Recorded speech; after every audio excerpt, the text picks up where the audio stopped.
திராவிட இயக்க தமிழர் பேரவையின் சார்பில் தந்தை பெரியார் அவர்களை இழிவுபடுத்துகின்ற, தொடர்ந்து அவமரியாதை செய்து கொண்டிருக்கின்ற, திராவிடத்தை தவறாக சித்தரித்துக் கொண்டிருக்கின்ற நாம் தமிழர் கட்சியினுடைய ஒருங்கிணைப்பாளர் அந்த சீமானை கண்டித்து பொதுக்கூட்டம் நடைபெற்றுக் கொண்டிருக்கிறது. இதற்கு தலைமை ஏற்றிருக்கின்ற எங்கள் பொதுச் செயலாளர் சிற்பி செல்வராஜ் அவர்கள், கண்டன உரையாற்ற இருக்கின்ற எங்கள் பேரவையினுடைய தலைவர் பேராசிரியர் சுபவீர பாண்டியன், தோழர் பசும்பன் பாண்டியன், தோழர் யூடியூப் புரூட்டஸ் மைனர், தோழர் இந்திரகுமார் தேரடி, தோழர் புதுவை தீனா உள்ளிட்ட அனைவருக்கும், அதேபோல் இங்கே வருகை தந்திருக்கின்ற பார்வையாளர்களாக இருக்கின்ற பெரியாரின் தொண்டர்கள் உங்கள் அனைவருக்கும் என்னுடைய வணக்கத்தை நான் முதல்ல தெரிவிச்சுக்கிறேன். ஆனாலும் தமிழ்நாடு அரசுக்கு இப்படி ஒரு சோதனையை யாரும் கொடுக்கக்கூடாது. முத்தையா குமரன் தோழர் சொன்ன அந்த கோரிக்கை இருக்குல்ல, அது ஆனால் இப்படி ஒரு சோதனையை நீங்கள் வைக்கக்கூடாதுங்க, சரியா? ஒருத்தன் குடிச்சிட்டு மேடை ஏறுறான்னா அவன் குடிச்சிருக்கானா இல்லையான்னு சொல்லிட்டு டெஸ்ட் பண்ணி அது ஒரு கருவி வச்சுருப்பாங்கல்ல, இனிமேல் அதை கருவி வச்சுட்டு அங்கே நின்றுட்டு இருக்கணும் போல இருக்கு. இவ்வளவு ஒரு கேவலப்பட்ட ஒரு ஜென்மத்தை தமிழ்நாடு அரசியல்ல நம்ம பார்த்ததே கிடையாது. பொய்யை தவிர வேற எதுவுமே தெரியாத ஒரு ஜென்மம்னா அது அந்த சீமான் தான். இங்க தீனா தோழரை அறிமுகப்படுத்தும் போது பொதுவாகவே நம்மளுங்க நிறைய பேர் வழக்கறிஞராக தான் இருப்பாங்க. அதனாலேயே என்னவோ தெரியல, ஒருவேளை அவருடைய பேச்சு இதெல்லாம் அவரெல்லாம் தெரியறதுனாலே என்னவோ எட்வின் தோழர் வழக்கறிஞர் அப்படின்னு சொல்லிட்டாரு. உடனே அதை முதல்ல அதை மறுத்துட்டு தான் அடுத்து பேசவே ஆரம்பிச்சார். இதாங்க கருப்பு சட்டை. ஆனா ஏண்டா ஒரு 5 நொடிகளுக்கும் குறைவாக நீ தேசிய தலைவரோட நின்று போனா போகுதுன்னு அவர் பிச்சை போட்ட ஒரு புகைப்படத்தை வச்சுக்கிட்டு ஒட்டு மொத்தமா இன்னைக்கு தமிழினத்தையே ஏமாத்திட்டு இருக்க. அதை வச்சு நீ லட்சமா சம்பாதிச்சுக்கிட்டு இருக்க. இத்தனையும் செஞ்சுட்டு அந்த தலைவனை எவ்வளவு இழிவுபடுத்திட்டு இருக்க நீ. ஒரு மாவீரனை இந்த அளவுக்கு யாராவது இழிவுபடுத்திருக்காங்களா? அவர் யாராவது இந்த அளவுக்கு கொச்சைப்படுத்திருக்காங்கன்னு யோசிச்சு பாருங்க. ஈழத்துக்காக பாடுபட்டவங்க எல்லாருமே இன்னைக்கு அமைதியா இருக்காங்க. முன்னாடி உட்கார்ந்து இருக்காங்க விடுதலை ராஜேந்திரன் ஐயா, இங்க மேடையில இருக்கிறார் பேராசிரியர் சுபவி, முன்னாடி பெல்ராஜன் ஐயா உட்கார்ந்து இருக்காங்க. எல்லோருக்குமே எல்லாம் தெரியும். தமிழ்நாட்டில் விடுதலை புலிகள் இங்கே தங்கி இருந்த போது அனைவரையும் நேர்ல போய் பார்த்து பேசி பழகி அவர்களுக்கு எல்லா உதவிகளையும் செய்தவர்கள், அவர்களோடு இருந்தவர்கள், அவர்களை ஆதரித்தவர்கள் எல்லாரும் இன்னைக்கு அமைதியா இருக்காங்க. நம்ம ஊர்ல சொல்லுவாங்கல்ல, நிறைகுடம் தழும்பாது குறைகுடம், அது குறைகுடம் கூட கிடையாது, வெத்துக்குடம். வெத்துக்குடம் இன்னைக்கு அவ்வளவு சத்தம் போடுது. இன்னைக்கு என்ன நாள் தெரியுமா? மிசா சிறையில் தன்னுடைய தலைவனை காப்பதற்காக தன்னையே கேடயமாக்கி உயிரிழந்த மாவீரன் சிட்டி பாபுவினுடைய நினைவு நாள் 1977 ஜனவரி 5 அவர் உயிரிழந்தது. அந்த தலைவனை, அப்படிப்பட்ட ஒரு தலைவர் தான் இன்றைக்கு நமக்கு முதலமைச்சராக இருக்கிறார். அப்படிப்பட்ட தலைவரை உருவாக்கிய தலைவர் கலைஞர். அவரை ஒருத்தன் இழிவா பேசியிருக்கான். உண்மையிலே எல்லாருக்குமே எல்லாரும் வெட்கப்பட வேண்டிய ஒரு நேரம் இது. கோபப்பட்டா மட்டும் பத்தாது, அவன் இன்னும் இந்த தமிழ்நாட்டில் நடமாட விட்டுருக்கமே என்ற ஒரு ஆதங்கத்துலதான் இங்க எல்லாரும் பேசிட்டு இருக்கோம். திரும்ப திரும்ப எல்லாரும் ஒரு விஷயத்த சொல்லிட்டே இருக்காங்க. அவனை எல்லாம் பத்தி நீங்க பேசணுமா? அவன்லாம் ஒரு ஆளா? அதையும் சுபவி ஐயா அவரை பத்தி எல்லாம் பேசணுமா? அந்த ஆளை பத்தி எல்லாம் பேசணுமா? அப்படின்லாம் சொல்றாங்க.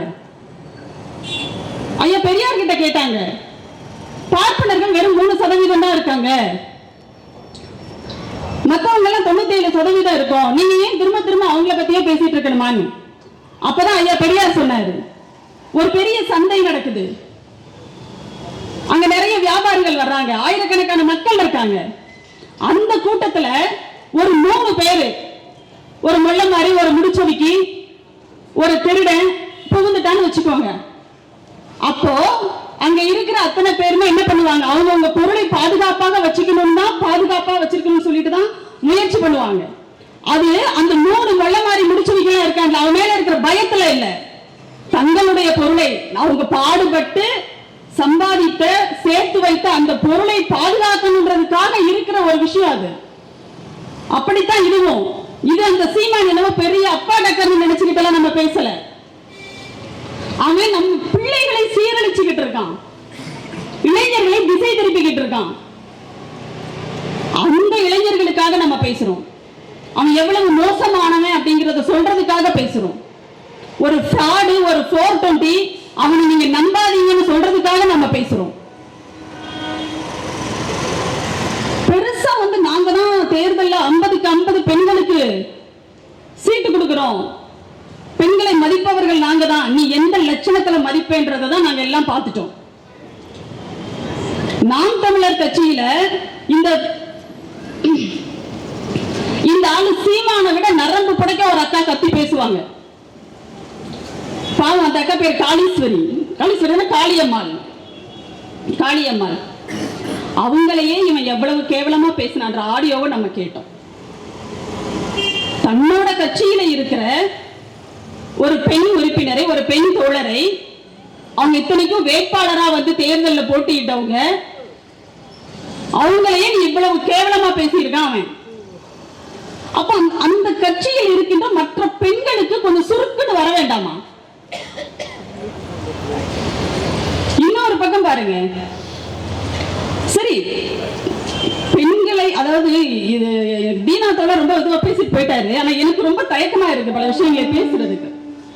நிறைய காணொலிகளை பாக்குறோம், நிறைய ஆடியோக்களை கேட்கிறோம். கேவலமா அசிங்கமா இருக்கு அந்த ஆடியோல எல்லாமே. பெண்களை அவ்வளவு கேவலமா பேசிட்டு இருக்காங்க. அதாவது அம்மையா ஜெயலலிதா மேல நமக்கு வந்து 1000 விமர்சனங்கள் இருக்கு. அரசியல் நிலைப்பாட்டுல வந்து நேர் எதிரானவங்க அவங்க.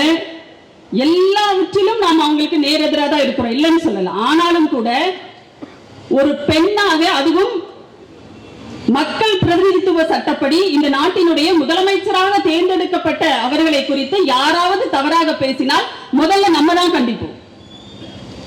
அவ்வளவு ஏன் இந்த எடப்பாடி சீமானோட சித்தப்பாவா பெரியப்பாவா, அவரு சித்தப்பாவா, அவரோட அப்பாக்கள் மட்டும் இல்ல, சித்தப்பாக்கள் பெரியப்பாக்கள் கூட நிறைய இருக்காங்க போல இருக்கு அந்த ஆளுக்கு. அந்த எடப்பாடி பழனிசாமியை ஆண்மையற்றவர் இந்த துக்ளக் குருசாமி பேசும்போதே அதிமுக காரன் கூட அமைதியா தான் இருந்தா. நம்ம தான் கேட்டோம், எப்படா நீ எங்க முதலமைச்சரை பார்த்து ஆண்மையற்றவன்னு கேட்கலான்னு சொல்லிட்டு. அப்போ அந்த அம்மையார் ஜெயலலிதா அவர்களை பற்றி அவன் எவ்வளவு தரக்குறைவா பேசினா. மெரினா கடற்கரையில நம்முடைய தலைவர்களினுடைய நினைவிடங்களை பத்தி அவன் பேசும்போது அது திராவிட சுடுகாடுன்றான். ஆனா அந்த கலைஞரனுடைய நினைவிடத்துல அது கட்டி முடித்த போது அங்க வந்து மக்கள் வந்து சாரியா அணியணியாக வந்தாங்கல்ல, அப்ப அந்த அங்க இருந்த அந்த காட்சிகளை நீங்க பார்த்திருக்கணும். பிறந்த குழந்தைகளை எல்லாம் கொண்டு வந்து அந்த நினைவிடத்துல அவர் முன்னாடி அங்க போட்டு எடுத்துட்டு போறாங்க. மக்களுக்கு தெரியுது அது திராவிட சுடுகாடு இல்லடா, எங்க பிள்ளைகளுடைய தொட்டில் அதுன்னு தெரியுது. நீ என்ன பெரிய இவன் பேசிட்டு இருக்கிற? அவன் சொல்றான், அந்த திராவிட சுடுகாட்டில் 3 ஆண்களுக்கு மத்தியில ஒரு பொம்பளை படுத்துட்டு இருக்கான். இவனை முதல்ல வீட்டுக்குள்ளேயே சேர்க்க கூடாது. அவங்க அம்மா அக்கா எல்லாம் பெண்களை பற்றி அவன் எந்த அளவுக்கு ஒரு இழிவான மதிப்பீடு வச்சிருக்கான்னு பாருங்க. இங்க வந்திருக்கிற தாய்மார்களை கேட்கிறேன், இங்க சுத்தி இருக்கிற எல்லாருமே கேட்கிறேன், கருப்பு சட்டை தோழர்கள் மட்டும் இல்ல, எல்லாருமே நான் எல்லா இடங்களிலும் நான் போனா நான் இதை திரும்ப திரும்ப சொல்றேன். உங்க வீட்டுல உங்க ஆண் பிள்ளைகளை தயவு செஞ்சு பத்திரமா பாத்துக்கோங்க. எப்படி உங்க பிள்ளைங்களை வந்து ஒரு ஈயரும்பு அண்டாம, ஒரு நச்சரவம் எதுவும் தீண்டிடாம பொத்தி பொத்தி பாதுகாத்து வளர்த்திருக்கீங்களோ, அதே மாதிரி இந்த சீமான் என்ற இந்த கேடுகட்ட வெறிநாய் கிட்ட கடி வாங்காம தயவு செஞ்சு உங்க பிள்ளைகளை நீங்க பாதுகாருங்க. எவ்வளவு கேவலங்க இதை விட ஒரு என்ன சொல்றது, இந்த ஒரு தமிழ்நாட்டினுடைய அரசியல் களம் அப்படிங்கிறது இன்றைக்கு இந்தியாவிற்கே ஒரு முன்னோடியான அரசியல் களமா இருக்கு. ஒரு அருமையான ஒரு கூட்டணியை அமைத்து பாசிசத்துக்கு எதிராக நம்முடைய தமிழ்நாடு முதலமைச்சர் அவர்கள் அணி திரட்டி அனைத்து தேர்தல்களிலும் வெற்றி பெற்று மக்களினுடைய ஆதரவோடு இங்கே ஒரு திராவிட மாடல் ஆட்சியை, மக்கள் ஆட்சியை வந்து அவர் நடத்திக்கிட்டு இருக்காரு. ஆனா அப்படிப்பட்ட அரசியல் களத்தை எவ்வளவு கேவலப்படுத்த முடியுமோ அவ்வளவு கேவலப்படுத்தி மேடையில இப்படி கூட பேசுவானா ஒருத்தன் அப்படின்னு எல்லாரும் வந்து முகம் சொல்லுகின்ற அளவுக்கு ஒருத்தன் இருக்கானா. ஒரு தலைவனை பற்றி, ஒரு தலைவனுக்கு என்ன இலக்கணம் அப்படின்னு கேட்டீங்கன்னா, உடனடியா நாங்கெல்லாம் சொல்லுவோம் எங்க ஐயா சுபவி மாதிரி இருக்கணும்டா அப்படின்னு, ஆசிரியர் வீரமணி ஐயா மாதிரி இருக்கணும், முத்தமிழர் கலைஞர் மாதிரி இருக்கணும். ஐயா பெரியார் இப்படி சொல்லுவோம் நம்ம. ஆனா ஒரு தலைவன் எப்படி இருக்கக்கூடாது, தலைவன்லாம் கிடையாது, அது வேற விடுங்க, தற்குறிப்பெயர். ஆனா அந்த பிள்ளைகள் நம்பிட்டு இருக்காங்கல்ல, அப்பாவி தம்பிகள் நம்பிட்டு இருக்காங்கல்ல, இவன் தாண்டா நம்ம தலைவன் சொல்லிட்டு, அதுக்கு ஏதாவது ஒரு தகுதி இருக்கா? அவனுக்கு ஒரு தகுதி இருக்கா சொல்லுங்க? ஒரு தலைவன்னா அந்த தொண்டர்களை நல்வழிப்படுத்துறவனா இருக்கணும். இன்னைக்கு இவன் பேசுற பேச்சை விட மோசமா பேசிட்டு இருக்கான் நாம் தமிழர் கட்சி தம்பிங்க எல்லாம். அவங்க பாவம் தெரிஞ்சு பேசுறாங்களா தெரியாம பேசுறாங்களான்னு தெரியல. அவங்களுக்காக நம்ம வருத்தப்படதான் முடியுது. அங்க இருந்து வந்தவங்க எல்லாம் தப்பிச்சிட்டாங்கன்னு அர்த்தம். இப்ப அவன் கூட இருக்கிறவன் அவன் வாழ்க்கையை தொலைச்சிக்கிட்டு இருக்கான்னு அர்த்தம். ஒரு அரசியல் நாகரிகம் இல்லாமல் ஒரு நல்ல சொல், ஒரு கண்ணியமா ஒரு 2 வார்த்தை அவனுக்கு பேச தெரியுமானே தெரியல. 6 மணிக்கு முன்னாடி 6 மணிக்கு பின்னாடின்றாங்க அவனுடைய பேச்செல்லாம். அது என்ன கணக்குன்னு தெரியல. ஒருவேளை இந்த சோதனை செய்யணும்னு சொன்னார் முத்தையா குமரன் தோழர். இதுல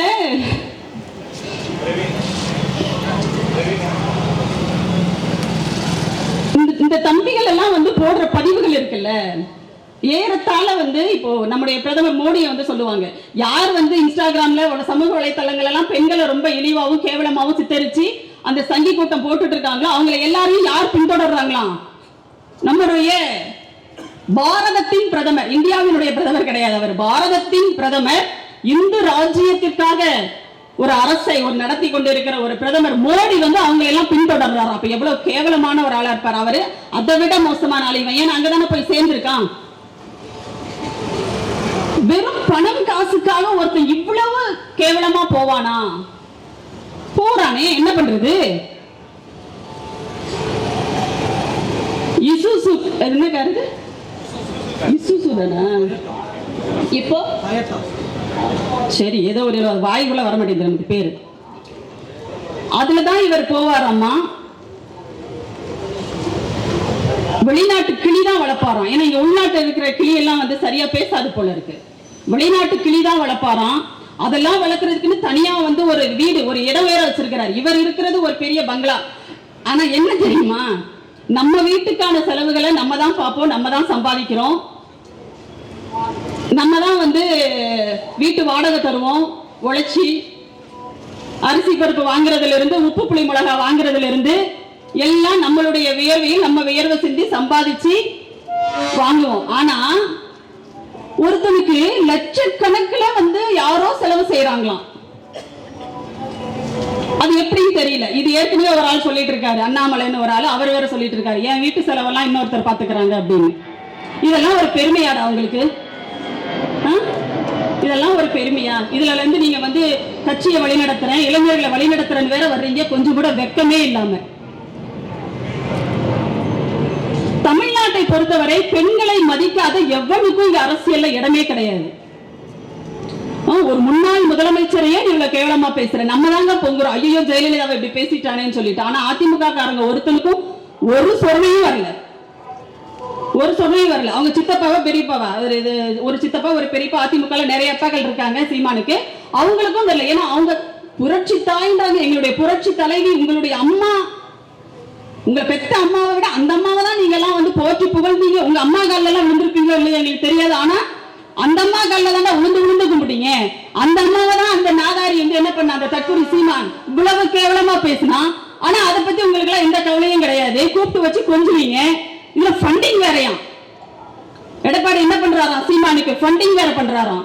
எங்க இருந்தெல்லாம் ஃபண்டிங் வருது சம்மதமே யோசிச்சு பாருங்களேன். RSS காரன் கொடுக்குறான், அதிமுக காரனும் கொடுக்குறான். அது என்னது? அப்ப மொத்தத்துல நம்ம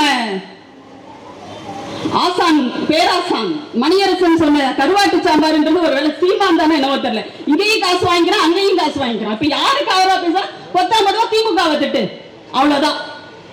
இதை தவிர அங்க வேற எதுவுமே கிடையாது. அவனுக்கு நல்லாவே தெரியுது. நேற்றைக்கு இங்க நடந்த புத்தக கண்காட்சியில நடந்த ஒரு நிகழ்ச்சியில, ஒரு மேடையில அவனுக்கு எவ்வளவு கொழுப்பு தெனாவட்டு இருந்தா அப்படி பேசியிருப்பான். இதுல அந்த நிகழ்ச்சியை அந்த டிஸ்கவரி புக் பேலஸோட நிகழ்ச்சி, அது அவங்களுடைய புத்தகத்தை தான் வெளியிட்டு இருக்காங்க, அதுலதான் அவன் பேசியிருக்கான். இன்னைக்கு டிஸ்கவரி புக் பேலஸோட அந்த உரிமையாளர் வேடியப்பன் ஒரு அறிக்கை வெளியிட்டு இருக்காரு.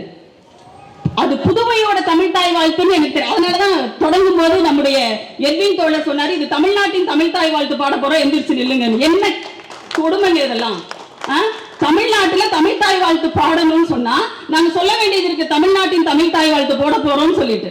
அவர் அதுல அறிக்கையில் எழுதியிருக்கிறாரு, இது வந்து புதுவையினுடைய தமிழ் தாய் வாழ்த்துன்னு எனக்கு தெரியாது, இது போட்டா தமிழ்நாட்டினுடைய தமிழ் தாய் வாழ்த்து புறக்கணிக்கப்படுதுன்னு கூட எனக்கு. என்ன நீங்க எல்லாம் வந்து ஒரு பப்ளிஷரா?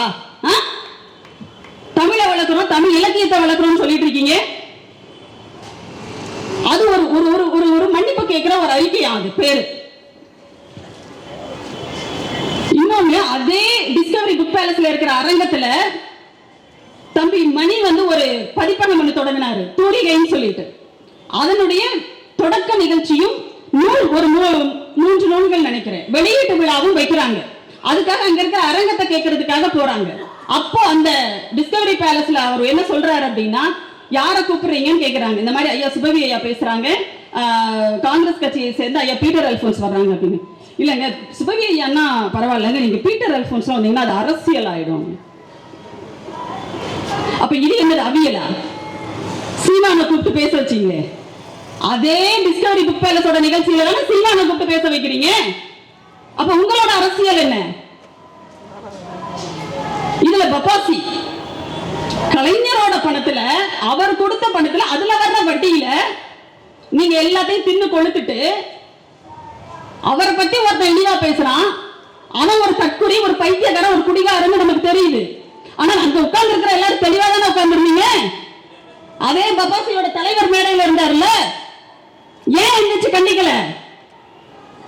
ஏன் பேச விட்டீங்க கடைசி வரைக்கும்? கேட்டா அவர் வந்து பேசிட்டே இருக்கும் போது இடையில குறுக்கிடுவது மேடை நாகரிகம் இல்லையா? எப்படி இருக்கு பாருங்க உங்க மேடை நாகரிகம். ஒருத்தர் திட்டுவானா, ஒருத்தர் அசிங்கப்படுத்துவானா, ஒரு தலைவரை பத்தி ரொம்ப அவருடைய பெயரால் தான் இந்த ஆட்சி நடக்கிறது தமிழ்நாட்டில். அவர் கொண்டு வந்த திட்டங்களினுடைய நீட்சி தான் இன்றைக்கு நம்ம தமிழ்நாட்டில் நம்ம அனுபவிச்சுட்டு இருக்கோம். அப்படிப்பட்ட ஒரு தலைவரை பத்தி இழிவுபடுத்தி ஒரு தற்கொலைத்தனமா ஒருத்தன் பேசிட்டு இருப்பானா, அவன் பேச்சுல குறுக்கிடுவது மேடை நாகரிகம் இல்லையா? உங்க நாகரிகத்தை கொண்டு போய் உடப்புல போடுகிறாங்க நம்ம சொல்ல வேண்டியது இருக்கு.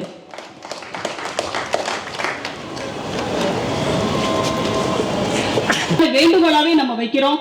அவனை கண்டிப்பது, அவனை வந்து அவனுடைய முகத்திரையை கிழிப்பது, இதெல்லாம் ஒரு பக்கம் வந்து நாங்க செஞ்சிட்டு இருந்தாலும் நீங்க வீட்டை கொஞ்சம் பத்திரமா பாத்துக்கோங்க. திறந்து ஓட்டுறாதீங்க. கண்ட நாயெல்லாம் வீட்டுக்குள்ள வந்துடும். உங்க பிள்ளைகளை வந்து என்ன பண்ணிடும், அதை ஏற்கனவே வந்து வெறி பிடிச்ச அலையுதுன்னு வேற சொல்றாங்க. பார்த்து பத்திரமா பாத்துக்கோங்க. நன்றி, வணக்கம். நன்றி. அடுத்த கண்டன நிகழ்த்த தோழர் இந்திரகுமார் தேவடி அவர்களை அழைக்கிறேன்.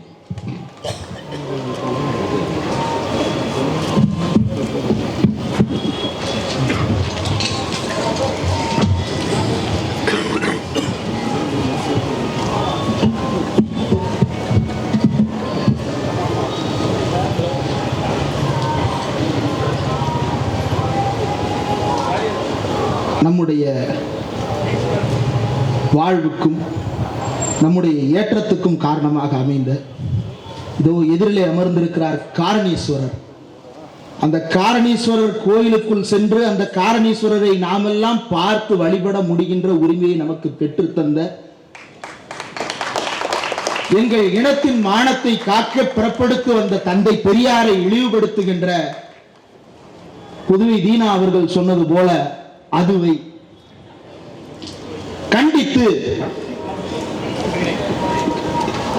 இந்த பொதுக்கூட்டத்தை, கண்டன பொதுக்கூட்டத்தை ஒருங்கிணைத்திருக்கின்ற திராவிட இயக்க தமிழர் பேரவையினுடைய தலைவர் பேராசிரியர் ஐயா சுபவீரபாண்டியன் அவர்களே, தலைமையேற்று இந்த கூட்டத்தை நடத்தி கொண்டிருக்கின்ற தோழர் சிற்பி செல்வராஜ் அவர்களே, எனக்கு முன்பு கண்டன உரையாற்றிய தோழர் புதுவை தீனா அவர்களே, தோழர் உமா அவர்களே, அடுத்து கண்டன உரையாற்றவிருக்கின்ற தோழர் பசும்பொன் பாண்டியன் அவர்களே, தோழர் யூடியூப் ரூட்டஸ் மைனர் அவர்களே, இந்த நிகழ்ச்சிக்கு அந்த கண்டனத்தை தெரிவிப்பதற்காக இங்கே வருகை தந்திருக்கின்ற தோழர் அருண்மொழி அவர்களே, தோழர் விடுதலை ராஜேந்திரன் அவர்களே, தோழர் பெல்ராஜன் அவர்களே, தோழர் மதிவதனி அவர்களே, தோழர் மணிகோ பன்னீர்செல்வம் அவர்களே, தோழர் காமராசன் அவர்களே, தோழர் மருதையன் அவர்களே, தோழர் தடா பெரியசாமி அவர்களே, தோழர் யூடியூப் ரூட்டர் சத்யா அவர்களே, மட்டுமுள்ள தோழர்களே, அனைவருக்கும் என்னுடைய வணக்கம். நேற்று கடைசியாக பேசும்போது தோழர் உமா அவர்கள் குறிப்பிட்டார், நாம் ஏன் இந்த நிகழ்ச்சியை தொடங்கும் பொழுது தமிழ்நாட்டின் தமிழ்தாய் வாழ்த்து என்று தொடங்கினோம் என்று அவர் குறிப்பிட்டார். காரணம், பப்பாசி ஒருங்கிணைத்த விழாவிலே நேற்று போடப்பட்ட அந்த பாடல். நம்முடைய பிரச்சனை எல்லாம் அங்கு போடப்பட்ட பாடல் அல்ல, போடப்படாமல் விடப்பட்ட பாடல் என்ன என்பதுதான். போடப்படாமல் விடப்பட்ட பாடல் என்ன என்பதற்கு முன்னால் போடப்பட்ட பாடல் என்ன என்றால், எனக்கு தெரியல எப்படி அந்த பாடலையும் அந்த பாடலை எழுதியவர் பேரையும் கேட்டுக்கொண்டு அந்த மேடையெல்லாம் இருந்தால் உட்கார்ந்து இருக்கிறார் என்று. ஏன்னா தோழர்களுக்கெல்லாம் நல்லா தெரியும், புதுச்சேரியுடைய தமிழ்தாய் வாழ்த்து பாடல் என்பது புரட்சி கவிஞர் பாரதிதாசன் பாடியது. நம்ம எப்படி மொழி ஞாயிறு தேவனைய பாவாணர் அப்படின்னு பழகி இருக்கோமோ, அதே போல வெறுமன புரட்சி கவிஞர் என்று மட்டுமே பழகிவிட்டோம். திராவிட மொழி நூல் ஞாயிறு தேவனைய பாவாணர். அதே போல அவர் ஏன் புரட்சி கவிஞர் என்றால், இந்த நாட்டிலே பெரியார் நினைத்த சமதர்ம சமத்துவ குடியரசு அமைய வேண்டும் என்ற புரட்சிக்காக பாடியதால் அவர் பெயர் புரட்சி கவிஞர் பாரதிதாசன். முன்பு பேசிய தோழர் குறிப்பிட்டார்கள், அது அப்படின்னு குறிப்பிட்டாங்க. அது எது அப்படின்னு பாரதிதாசனே தன்னுடைய பாடலில் விளக்கி இருக்கிறார். ஏன்னா அது எதுன்றதை தெளிவுபடுத்திடணும். இன்னைக்கு அதை அதுன்னு சொல்றது சரியான யோசிக்க வேண்டியதா இருக்கு. ஏன்னா அது நன்றி உள்ளது, இது நன்றி உள்ளதா? இது நன்றி கெட்டு போய் தானே இங்க போய் நிக்குது. நன்றியோட இருந்திருந்தால் அது அந்த இடத்திற்கு போயிருக்குமா? பாரதிதாசனுடைய பாடல் இனி எங்கள் ஆட்சி அப்படின்ற பாடல்.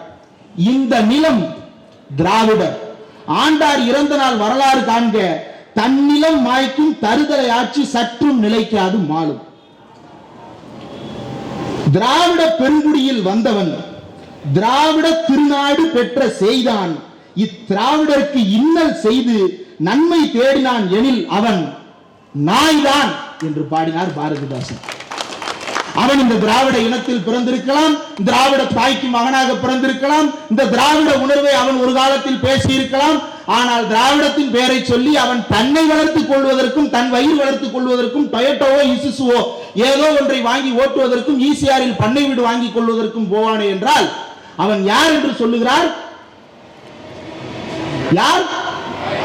நாய்தான் என்று சொல்லுகிறார் பாரதிதாசன். அந்த பாரதிதாசன் பாட்டை ஓம்பாட்டு நீ இன்னைக்கு பாடுற, பாடு, உன் பாட்டுக்கு பாடு.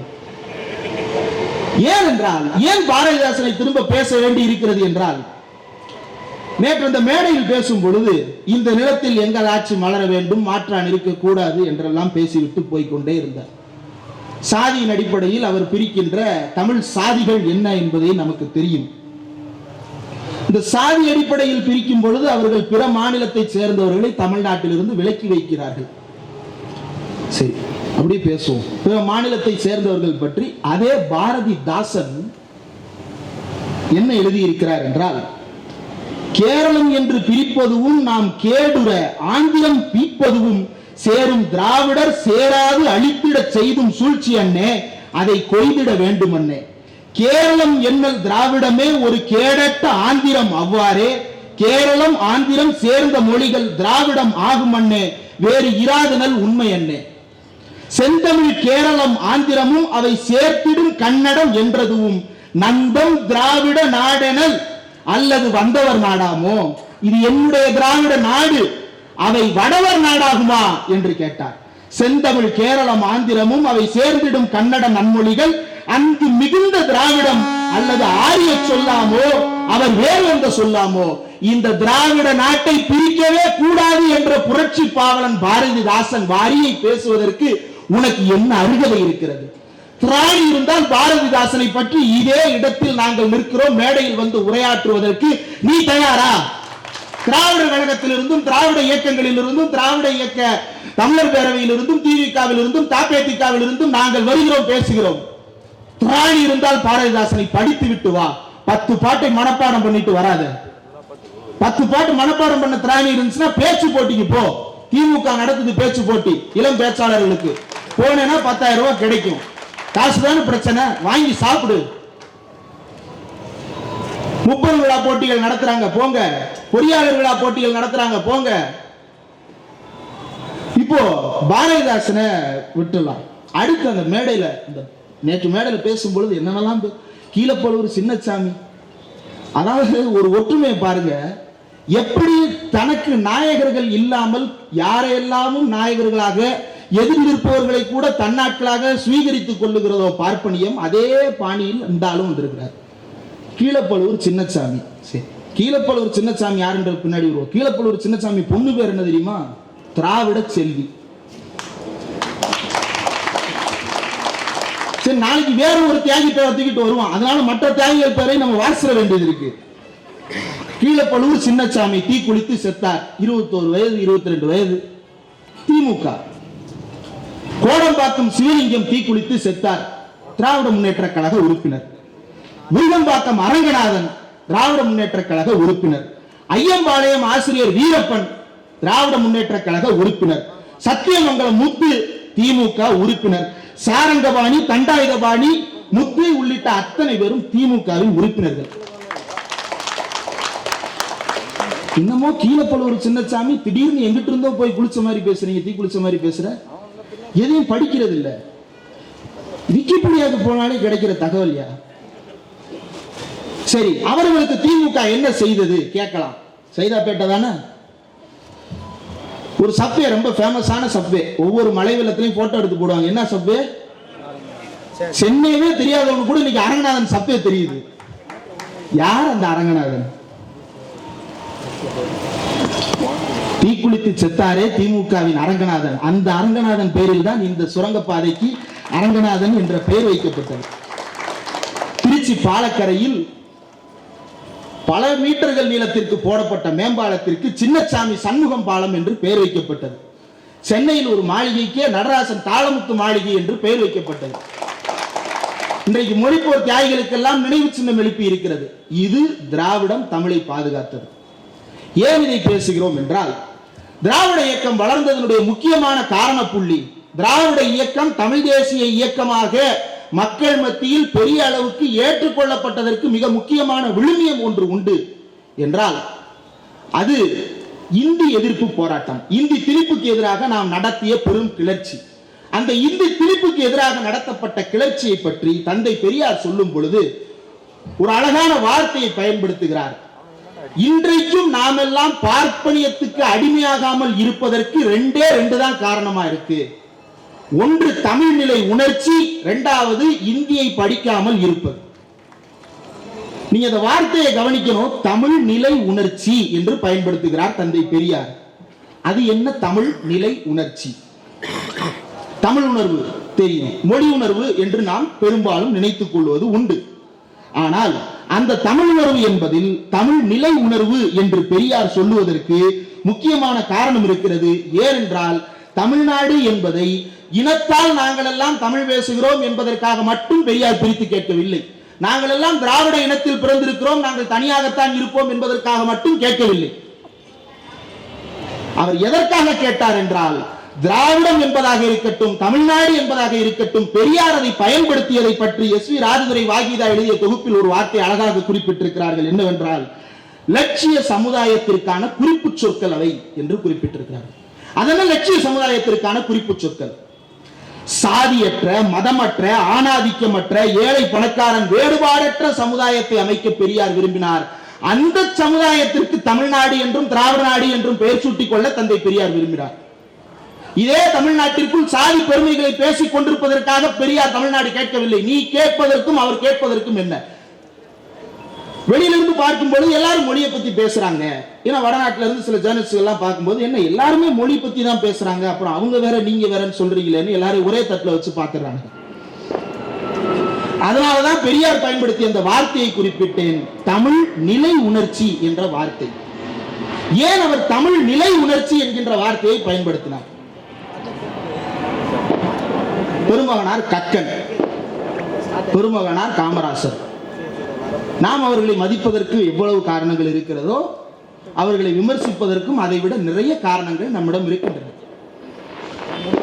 1948 மொழி பிரச்சனை நடந்து கொண்டிருந்த போது பெரியார் ஒரு எச்சரிக்கையை விடுத்தார்.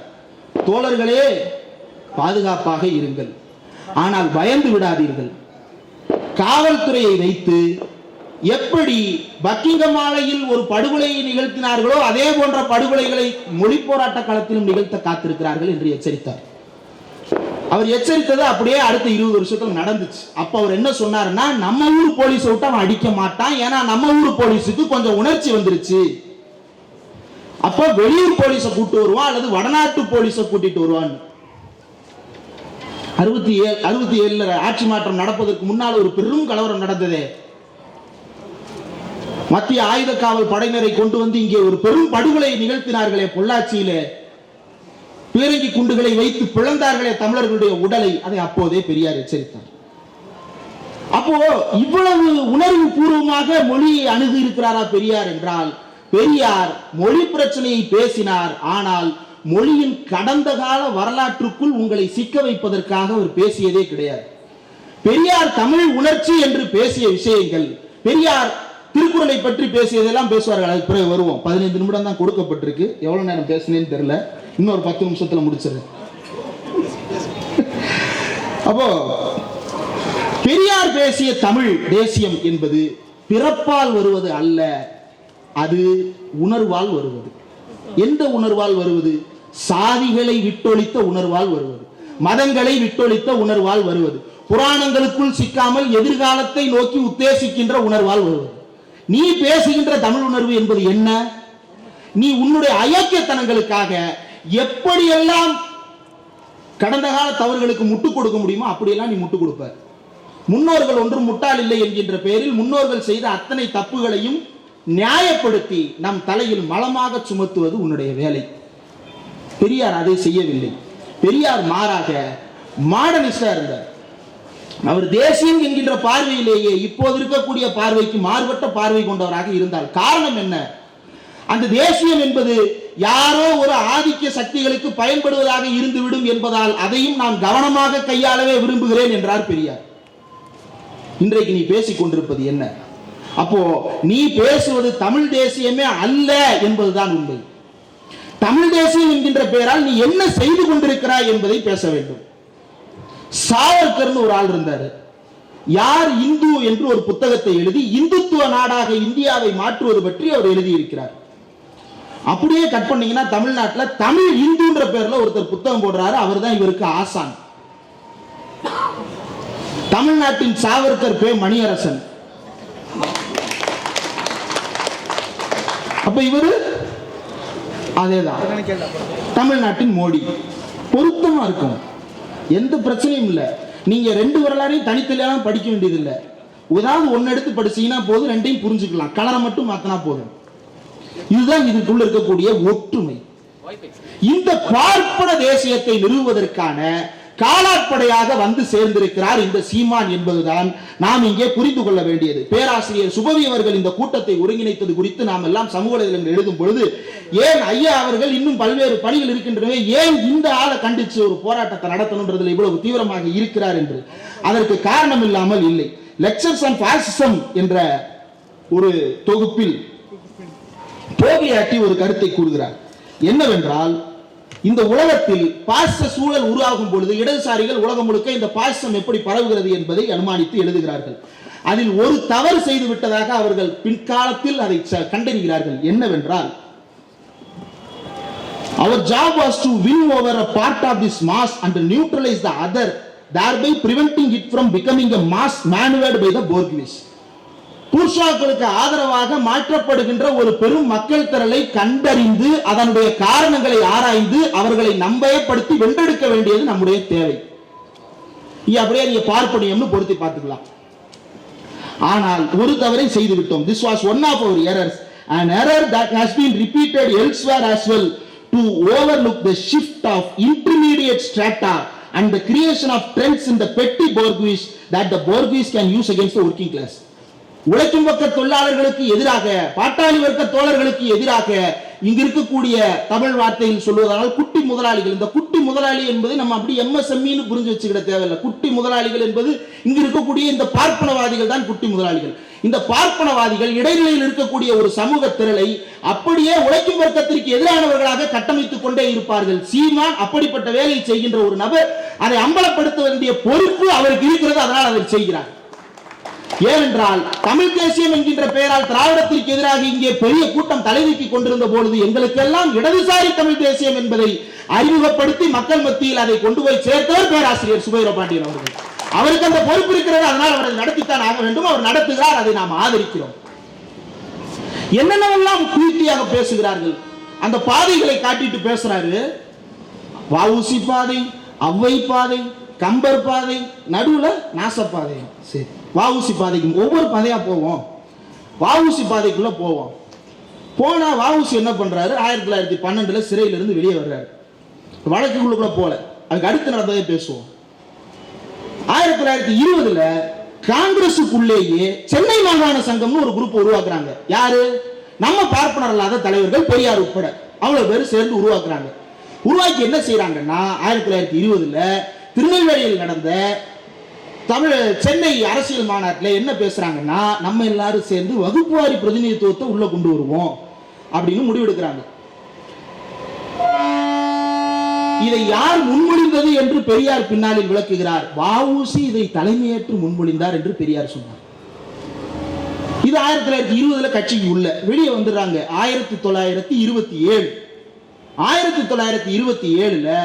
கோவில்பட்டியில ஒரு மாநாடு.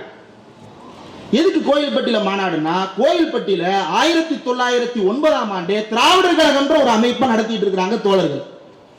அந்த திராவிடர் கழகத்தினுடைய 18வது ஆண்டு விழாவில் வஉசி கலந்து கொள்ளுகிறார், இன்னும் பிறர் கலந்து கொள்ளுகிறார்கள். யார் தலைமையேற்று நடத்தியது தெரியுமா? இப்போ எட்வின் அவர்கள் முன்மொழிந்தார், தலைமையேற்க தோழர் சிற்பி செல்வராஜ் அவர்களை அழைக்கிறேன் இல்லையா தோழர்? அதே போல வஉசி இந்த கூட்டத்திற்கு தலைமையேற்று நடத்தி தருமாறு தந்தை பெரியார் அவர்களை, ஈவே ராமசாமி அவர்களை கேட்டுக்கொள்கிறேன் முன்மொழிந்தார். இது 1927. அப்படியே கட் பண்ணுங்க 1928. இப்போ பெரிய உணர்வு நிலைக்குள்ள தள்ளப்பட்டுட்டார். யாரு? வஉசி. 1928 என்ன நடக்குது அப்படின்னா, நாகப்பட்டினத்துல பெரியார் சிலை திறப்பு விழா, பெரியாருடைய படத்திறப்பு விழா நடக்கிறது. அந்த படத்திறப்பு விழாவில் கலந்து கொண்ட வஉசி அவர்கள் ஒரு முக்கியமான கருத்தை அந்த விழா மேடையிலேயே பதிவு செய்கிறார். என்னன்னா, ஈவேராவிடத்தில் உள்ள சிறப்பு குணம் என்னவென்றால், மனதில் படும் உண்மைகளை ஒழிக்காமல் சொல்லும் உத்தம குணம். அவரை எனக்கு 20 ஆண்டுகளாக தெரியும். அவரும் நானும் ஒரே இயக்கத்தில் சேர்ந்து வேலை செய்தோம். அந்த இயக்கத்தில் அயோக்கியர்கள் சிலர் புகுந்து வந்த பிற்பாடு நானும் அவரும் விலகிவிட்டோம். பிறகு அவர் ஆரம்பித்து நடத்தும் சுயமரியாதை இயக்கத்தை பார்த்து, இது எல்லா இயக்கத்திலும் நல்ல இயக்கமாய் இருப்பதால் என்னாலான உதவியை அந்த இயக்கத்திற்கு செய்து வருகிறவன் நான் என்று பேசினார். வஉ சிதம்பரனார் கப்பலோட்டிய தமிழன். அவரை பற்றி சுருக்கமாக சொல்வதாக இருந்தால், தமிழ்நாட்டில் எல்லா தலைவர்களை விட பெரிய தியாகி என்றுதான் சொல்ல வேண்டும். ஆகையினால் அவருடைய திருவுருவ படத்தை ஒவ்வொருவரும் காலை மாலை பகல் முதலிய வேலைகளில் வணங்க வேண்டுமாய் கேட்டுக்கொள்ளுகிறேன் என்று சொன்ன வஉசி அந்த படத்துக்கு முன்னால் சாஷ்டாங்கமாக நெடுஞ்சாங்கடையாக விழுந்து வணங்கினார். தந்தை பெரியாருடைய படத்தை. பெரியார், எப்பா நீ அறிவாளி, இப்படி பண்ணலாமா, விழுந்து கும்பிடலாமா, இது தப்பு இல்லையான்னு, அதெல்லாம் நீ சும்மா இருங்க, நான் கும்பிடுவவங்களை அப்படின்னாரு வஉசி. அந்த வஉசி நீங்க உனக்கு சொந்தக்காரரா? 1967 அந்த மாநாடு நடந்தது குறிப்பிட்ட இல்லையா? அந்த 67 மாநாட்டில் தந்தை பெரியார் பேசும் பொழுது என்ன சொன்னார் தெரியுமா? ஏன்னா அதிலே ஔவையார் பாதை, கம்பர் பாதை, கபிலர் பாதைலாம் வருது. அந்த பாதைக்குள்ளேயும் நம்ம போகணும். பெரியாரே அந்த பாதைக்குள்ள நம்மளை கூட்டு போறாரு. என்னன்னு கூட்டு போறாரு? இப்போதெல்லாம் திராவிட இயக்கம், திராவிடர், சுயமரியாதை என்று பேசினால் யாருக்கோ வேலை கிடைக்கல, அதனால பேசுறாங்கன்னு நிறைய பேர் நினைச்சுக்கிறாங்க. அதாவது 1927 பேசினது. வேலை கிடைக்காதவங்க எல்லாம் இப்படி வந்துட்டாங்கன்னு பேசிக்கிறாங்க. ஆமா, உண்மையிலே வேலை கிடைக்காம தான் இருக்கு. ஆனா இந்த நாட்டில் வாழ்ந்த புத்தன் எதுக்காக பாடுபட்டான்? இந்த புத்தன் எதற்காக பாடுபட்டான்? அந்த புத்தன் எதற்காக இந்த நாட்டிற்கு உழைக்கணும்னு நினைச்சான்? இங்க இருந்த ஏற்றத்தாழ்வுகள், இங்க இருக்கக்கூடிய கபிலரா இருக்கட்டும், ஔவையாரா இருக்கட்டும், மற்றவங்களா இருக்கட்டும், இவங்க எல்லாம் என்ன காசுக்காகவா இருந்தாங்க? அல்லது வேலை கிடைக்கலன்றதுக்காக இவங்க பேரெல்லாம் நம்ம பயன்படுத்துறோமா? இல்ல, நாம உண்மையிலேயே சுயமரியாதை உள்ளவர்கள் என்று பேசுவதற்காக பயன்படுத்துகிறோம் என்று பெரியார் சொன்னார். அப்ப பெரியார் ஏன் கம்பரெல்லாம் பின்னாடி நிராகரிக்கிறார் அப்படின்னா, அதற்கு பிறகு அவருக்கு திருக்குறள் அறிமுகப்படுத்தப்படுகிறது. வருவாங்க, இந்த மீட்டிங் முடிஞ்ச உடனே கோட் ட்வீட் பண்ணி தங்கத்தட்டில் வைத்த மலம்னு அவன் கிரியேட் பண்ண அந்த ஃபேக் கார்டை தூக்கிட்டு வருவாங்க. தங்கத்தட்டில் வைத்த மலம்னு எந்த இடத்துலையும் சொல்லல. ஆனால் ஒரு இடத்தில் மலம் குறித்த ஒரு கருத்தை பெரியார் பேசுகிறார். திருக்குறளை பற்றி பேசும்பொழுது, ஒரே நிமிஷம் கொடுங்க, அந்த புத்தகத்தை உள்ள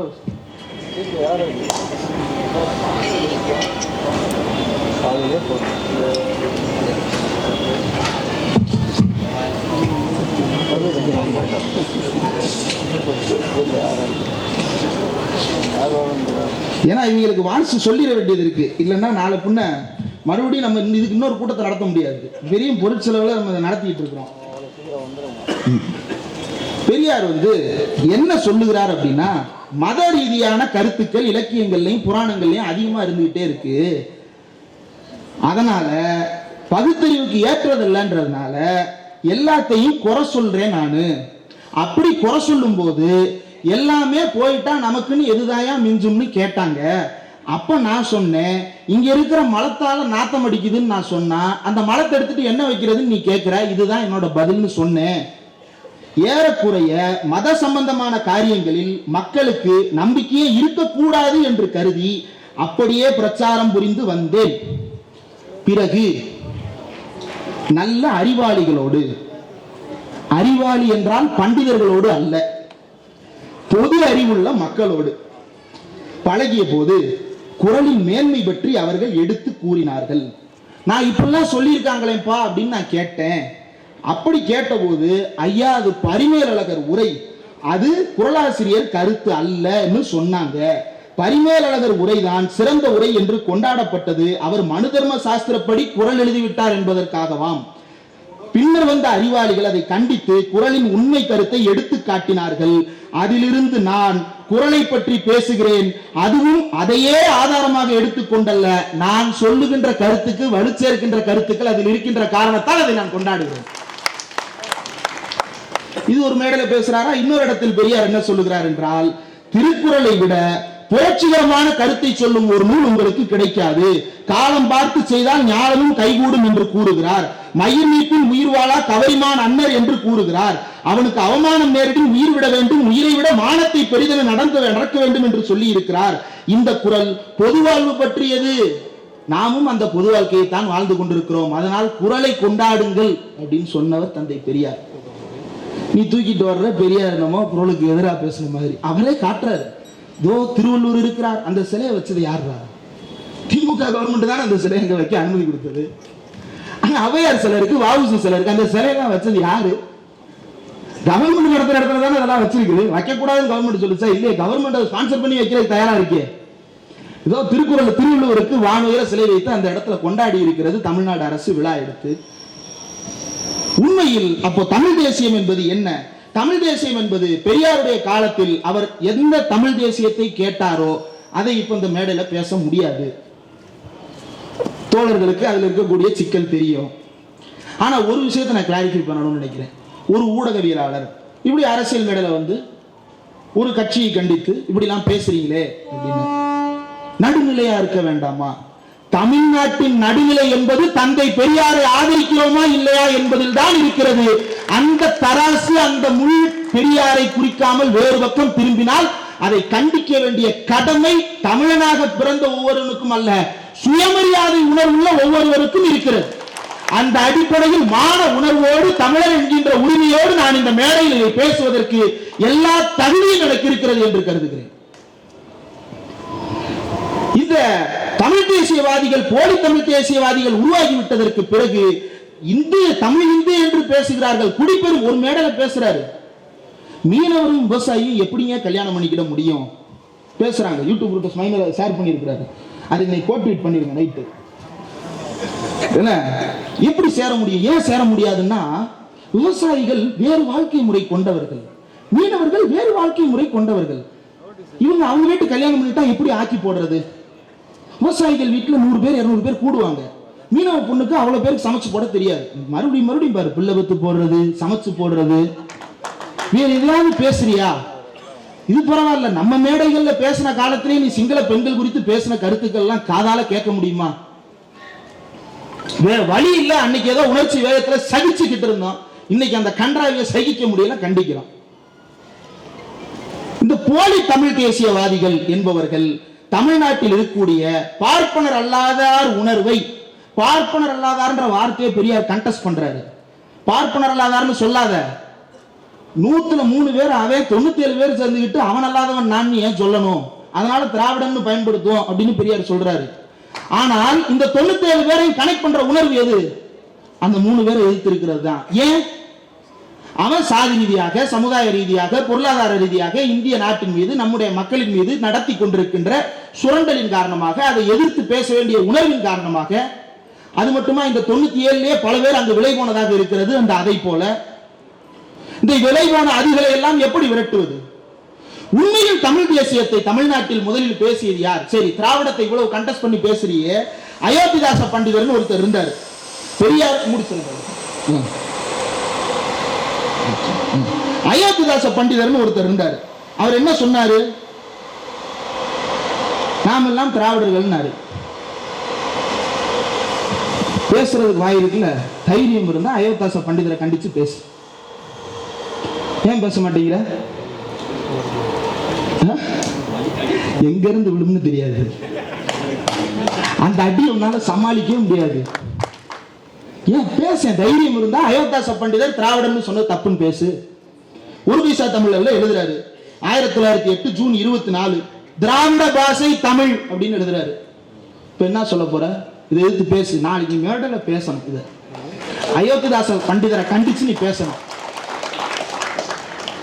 டிசம்பர் 1908 2ஆம் தேதி சாதி பேதமற்ற திராவிடர்கள் அப்படின்ற தலைப்பிலே கட்டுரை எழுதுறாரு. அப்போ திராவிடம் என்பது இங்க பெரியார் கண்டுபிடித்த சொல்லலாம் அல்ல. அது கால்வெல்லுக்கு முன்னாடி இருந்தே, குமரலவற்று காலத்திலிருந்து, அதற்கு முன்னாடி நீ சொல்றிய கோடானு கோடி கோடி கோடியே கோடி ஆண்டுகளுக்கு முன்னாடி எழுதப்பட்ட புராணங்கள், மனுஸ்மிருதின்னு சொல்றிய அதிலே இருக்கே. அதெல்லாம் தாண்டி இன்றைக்கு திராவிடம் என்பது என்ன? குறிப்பு சொல். அந்த குறிப்பு சொல் எதற்காக பயன்பட வேண்டும்? தமிழ் நிலை உணர்ச்சியை தூண்டுவதற்காக பயன்பட வேண்டும். இங்கு இருக்கக்கூடிய தமிழ் நிலை உணர்ச்சி என்பது பிறந்து விட்டான் தமிழ் சாதியில் என்பதற்காகவே அவன் தமிழனா என்றால் பாரதிதாசன் அவனை நாய் என்கிறார். தமிழ் சாதியில் பிறந்ததாலேயே அவனை தமிழன் என்று கொண்டாடி விட முடியாது. 13 பேரை சுட்டுக் கொண்டவர் பச்சை தமிழர். உனக்கு 13 பேரை சுட்டுக் கொண்டவர் மட்டும் இல்ல, உனக்கு யாரெல்லாம் பச்சை தமிழர்களா தெரியுறாங்க? தமிழ் இந்துன்னு சொல்றவரு உனக்கு பச்சை தமிழர், தமிழ் தேசிய தந்தைன்ட்ட சொல்லுவோம். பாப்பான் நம்மளை பாப்பாங்கிட்ட அடமானம் வைக்கிறது தான் இவனோட வேலை. இந்த வேலையை நம்ம அம்பலப்படுத்தணும், தோலுரித்து காட்டணும். அந்த வேலையை நாம் சரியாக செய்கிறோம். அந்த வேலையை மக்களுக்கு புரியும்படி இன்னும் விளக்கமாக நாம் சொல்லிக்கொண்டே இருப்போம். அந்த அடிப்படையில் தந்தை பெரியாரை இழிவுபடுத்தி இது பேசிக்கொண்டிருக்கின்ற கூடிய இந்த பேச்சுக்கள் மக்களாலேயே ரசிக்கப்படாததாகத்தான் இருக்கிறது. உன்னுடைய பேச்சுக்கள் எடுபட்டு விடும். நாளைக்கே தந்தை பெரியார் இது முடிச்சிரு, லாஸ்ட் 1.2 மினிட்ஸ்ல முடிச்சிரு. தந்தை பெரியாருடைய சிலையை உடைக்கிறேன்னு எச்சராஜா பேசும்போது முதல்ல ஓடி வந்து என்னை தாண்டி உட பார்ப்போம் அப்படின்னு. அப்படியே 2 வருஷத்துல நானே உடைப்பேன். இவ்வளவுதான். நியூ பிஜேபின்னு ஒரு புத்தகம் இருக்கு. அந்த புத்தகத்தை தயவு செய்து எல்லாரும் படிங்க. தி சவுத் இந்தியன் மாடல் அப்படின்னு சொல்லிட்டு தமிழ்நாட்டிற்குள்ளும் கர்நாடகாவிற்குள்ளும் பிஜேபி உள்ளே வருவதற்கு எது தடை, எது வாயல், எது வாசல் என்று அந்த நளினி மெத்தான்ற நபர் எழுதி இருக்கிறார். கர்நாடகால உள்ள நுழைஞ்சிட்டோம். ஏன்னா அங்க பிரௌடு கன்னடிகான்றது உள்ளடக்கம் இல்லாத ஒன்றாக இருந்தது. அவர்கள் சுயமரியாதையை பற்றி அதிகம் சிந்திக்கவில்லை. ஆனா தமிழ்நாட்டுக்குள்ள போகும்போது தமிழன்னு சொல்றான். ஆனா தமிழனா நீ யாருன்னு கேட்டா சுயமரியாதை உள்ள தமிழன்னு சொல்றான். அந்த உணர்வு இந்த மக்கள் இருந்து பிரிக்க முடியாதா இருக்கு. அதுக்கு ரஜினிகாந்தை பயன்படுத்துவோம் அப்படின்னு அதுல எழுதியிருக்கிறான். அந்த ரஜினிகாந்த் வர முடியல. அதுக்கு பதிலாக தூது பார்த்துட்டு வந்துட்டு வாய் பூசாம ரஜினிகாந்தை பத்தி அந்த வார்த்தையெல்லாம் பேசிட்டு எப்படித்தான் உன்னாலே அந்த மூஞ்சில முழிக்க முடியுதோ அவங்களும் கூப்பிட்டு எப்படி முதுகுல தட்டி கொடுத்து போட்டோக்கு போஸ்ட் கொடுக்குறாரோ தெரியல. வெட்கக்கேடா இல்லையா? அப்போ இதுதான் இவர்களுடைய செயல் திட்டம். அண்ணாமலையை பார்த்து ஆற தழுவுவது, ரஜினிகாந்தை பார்த்து போட்டோ எடுத்துட்டு வர்றது, நடுராத்திரி போய் சந்திக்கிறது, இதெல்லாம் வந்து வெளியே நம்ம இப்போ வந்துட்டார்ல. சங்கி என்பது சக நண்பனா சக தோழனா? அவ்வளோதான். தேங்க்யூ. ரொம்ப நாள் நாங்கள் கஷ்டப்பட்டோம், நீயே ஒத்துக்கிட்டு இதுதான் நான் அப்படின்னு காட்டிட்டீங்க. இந்த காட்சியை நம்ம ரசிக்கணும் அப்படின்னா நம்ம அடி விழுந்துக்கிட்டே இருக்கணும். நான் இன்னும் நிறைய இருக்கு. இந்த 2 புத்தகத்தினுடைய குறிப்புகளை பயன்படுத்தலை. ஆனாலும் சீமானுடைய ஒரிஜினல் எதிர்கட்சி இங்கே ஒருத்தர் இருக்கு, மைனர். எங்க போனாலும் புருட்டஸ் கிரிட்டஸ் புருட்டஸ் கிரிட்டஸ் புருட்டஸ் கிரிட்டஸ் தான். அப்போ அவரை கண்டித்து அவருடைய எதிர்க்கட்சி பேசுவதற்கு நேரம் கொடுத்துறது தான் சரியா இருக்கும். இப்போ எங்களுக்கெல்லாம் ஆயுத கிடங்காக தொடர்ந்து எங்களை வழிநடத்தி கொண்டிருக்கின்ற பேராசிரியர் சுபவி அவர்களுக்கும் இங்கு வந்திருக்கின்ற மூத்த தோழர்களுக்கும் இந்த கண்டிக்கின்ற உரையில் என்னையும் சேர்த்து கொண்டதற்கும் என்னுடைய நன்றியை தெரிவித்துக் கொள்கிறேன்.